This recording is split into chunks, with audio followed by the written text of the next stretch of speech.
আমাকে আপনি একটা মাত্র ইনহেলার দিয়েছেন, যেটা বলেছেন দিনে 2বার করে নিতে হবে এবং শ্বাসকষ্ট এটা বলছেন কমিয়ে রাখবে।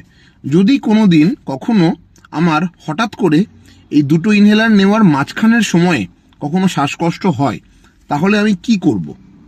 উত্তর হচ্ছে, আপনাকে দেখবেন একটা থেরাপিটা দেওয়া হয় যাকে বলা হয় রিলিভার থেরাপি। রিলিভার মানে কি? রিলিভার মানে হলো হঠাৎ করে যদি এমার্জেন্সি কোনো শ্বাসকষ্ট অ্যারাইজ করে এই 2বার ইনহেলার নেওয়ার মাঝেও, সেই ইনহেলারটাকে বলা হয় রিলিভার ইনহেলার থেরাপি।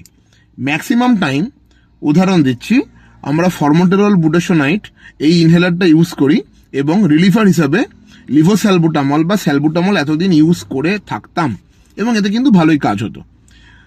আজকাল লাস্ট 3 বছর ধরে কারেন্ট কনসেপ্ট বলছে, এখন এটাকে বলা হয় smart therapy, single maintenance inhaler and reliever therapy.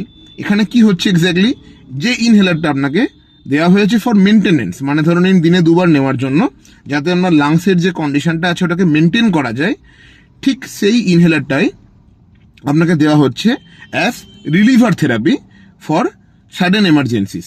যেমন উদাহরণ দিচ্ছি, যে ফরমোটেরল বুটাসোনাইটটা আপনাকে দেওয়া হয়েছে দিনে 2বার আপনার লাংসের অ্যাস্তমা বা সিওপিডিটা আপনাকে মেনটেন করার জন্য, ঠিক সেই সেম ইনহেলারটাই আমরা দিচ্ছি এমার্জেন্সি কারণে, ধরুন দুপুরবেলা বা বিকালবেলা হঠাৎ করে বাড়াবাড়ি হলে, ফর রিলিভার থেরাপি। এটাকে বলা হয় স্মার্ট থেরাপি।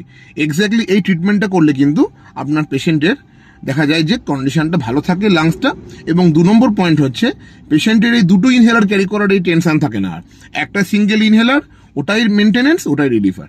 ধন্যবাদ।